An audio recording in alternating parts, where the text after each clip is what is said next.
बिस्मिल्लाहिर्रहमानिर्रहीम अस्सलाम वालेकुम। मैं समी इब्राहिम हूँ और आप देख रहे हैं हमारा यूट्यूब और फेसबुक चैनल। 66 न्यूज़ को भी सब्सक्राइब करें, वो भी आपको वेबसाइट पर, ट्विटर पर, फेसबुक पर और यूट्यूब पर आपको ताज़ा तरीन जो ख़बरें हैं वो और ऑब्जेक्टिवली सच पर मबनी जो इन्फॉर्मेशन है वो आपके साथ वहाँ पर शेयर हो रही है। अभी जो मैं इस वक्त आपसे बात कर रहा हूँ, एक तो हमारे पड़ोस में एक बड़ी डेवलपमेंट है। G20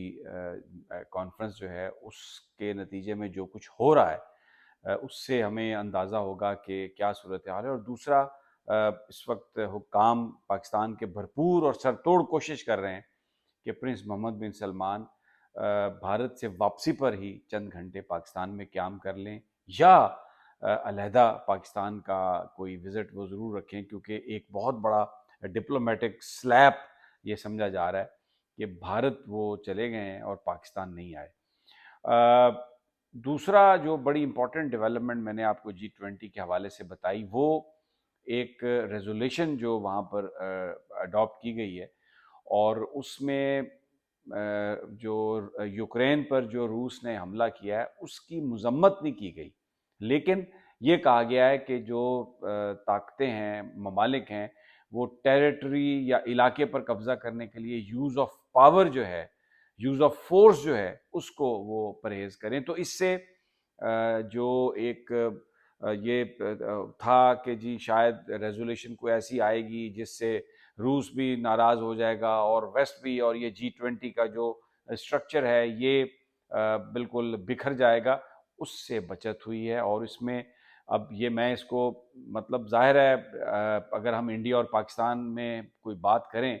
तो अगर इंडिया की कोई अचीवमेंट है तो पाकिस्तानी उसको, हम बतौर पाकिस्तानी उसकी तारीफ़ नहीं कर सकते, लेकिन उसका इम्पैक्ट जो है वो ज़रूर करेंगे, उस पर डिस्कस ज़रूर करेंगे। तो आज जो वहाँ पर उन्होंने जो ये डिक्लेरेशन हुआ है जिसमें रूस की मजम्मत नहीं हुई, लेकिन ये कहा गया है कि यूज़ ऑफ फोर्स मत करें किसी मुल्क की ज़मीन पर कब्ज़ा करने के लिए, उसमें जो क्रेडिट मुख्तलिफ मैं वज़राए ख़ारजा को सुन रहा था, उन्होंने वो इंडिया को उसका क्रेडिट दिया कि इंडिया ने ये रेजोल्यूशन जो है ये अडॉप्ट कराई है। अच्छा, अब इसमें जो इम्पोर्टेंट बात थी वो दो बातें, एक तो व्लादिमीर पुतिन जो रूस के सदर थे वो इसमें नहीं आए, और दूसरा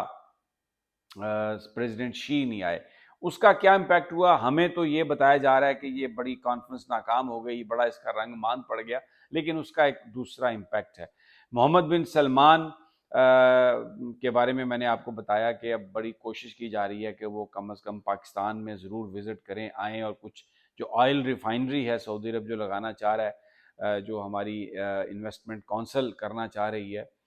फैसिलिटेशन काउंसिल, वो उसके हवाले से कोई डेवलपमेंट हो, वो मैं आपको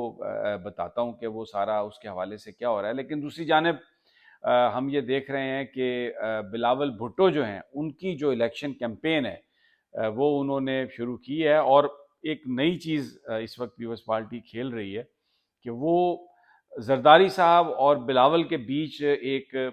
डिस्टेंस जो है वो क्रिएट हो रहा है और बज़ाहिर, और दूसरा वो अपने अलाइज़ को उन्होंने अब निशाना बनाना शुरू कर दिया। यानी 14 महीने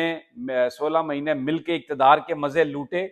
और फिर अभी ये जो इलेक्शन में ताख़ीर है उसमें जो काउंसिल ऑफ कॉमन इंटरेस्ट के कहने पर ये नई मरदमशुमारी की बात हुई, उसमें भी सिंध का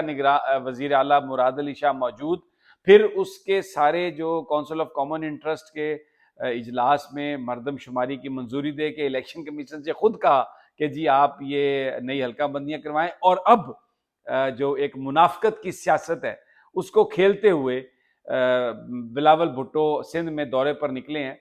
दौरों में जो उन्होंने वर्कर्स कन्वेंशन रखे हैं, अभी तक मैं आपको बता रहा हूँ, वहाँ पर जो पार्टिसिपेशन है लोगों की वो ज़्यादा नहीं है, बहुत कम पार्टिसिपेशन है। और इससे नज़र आ रहा है कि पीपल्स पार्टी माजी में जिस तरीके से सिंध में एक लैंडस्लाइड विक्ट्री हासिल करती रही है इंटीरियर सिंध में, अब शायद इसकी बार वो इतना आसान काम नहीं है। लेकिन अपनी अपनी साख बहाल करने के लिए अब बिलावल भुट्टो बज़ाहिर एक ऐसी पोजीशन ले रहे हैं जिससे लग रहा है कि शायद वो आसफ अली जरदारी से इख्तिलाफ कर रहे हैं, लेकिन जो मामला समझने वाले लोग हैं वो कहते हैं ऐसा कुछ नहीं है। नवाज शरीफ हों, आसफ जरदारी हों, बिलावल भुट्टो, मौलाना फजलुर रहमान,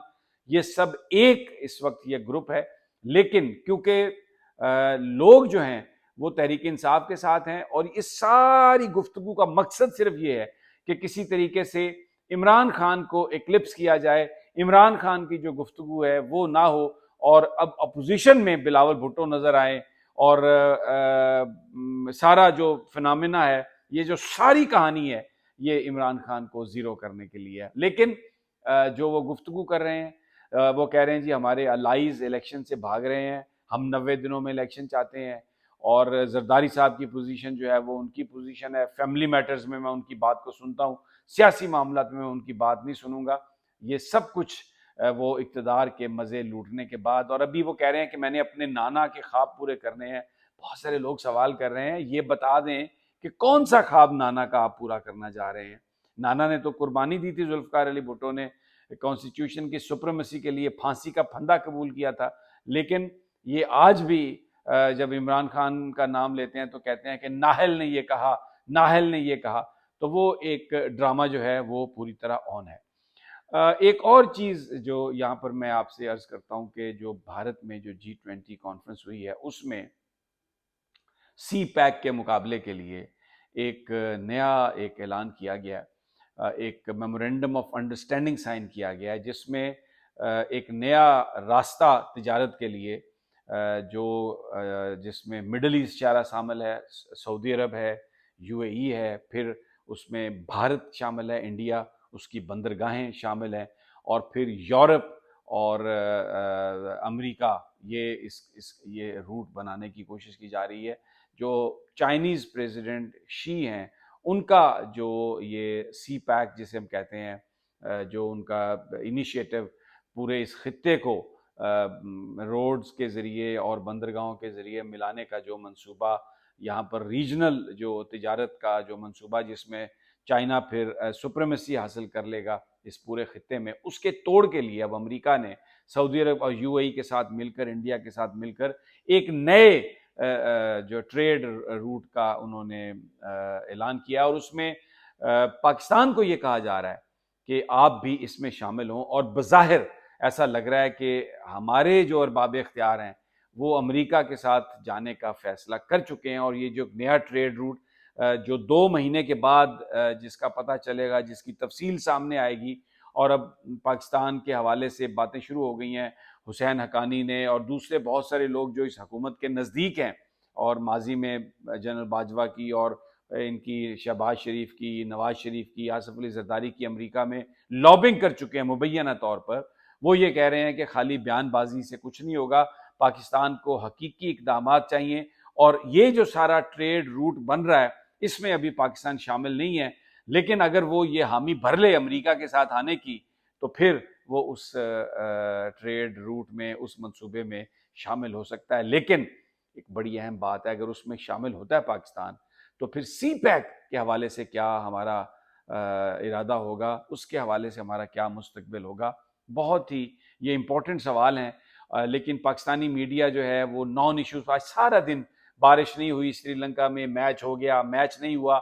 जानबूझ के डेलिबरेटली उन इश्यूज पर बात हमारे मीडिया में हो रही है, जो और जो यानी जो नॉन इम्पॉर्टेंट है और जो अहम तरीन इशू हैं हमारे फ्यूचर के हवाले से, इस खित्ते में फ्यूचर के हवाले से, उनको नज़रअंदाज किया जा रहा है, पाकिस्तान के लोगों को उसके बाबत नहीं बताया जा रहा। तो ये इस वक्त सूरत हाल है। हमें वॉच करते रहें, इंशाल्लाह अगली वीडियो में मज़ीद तफसीलात से बात होगी। इजाज़त दीजिए, अल्लाह ने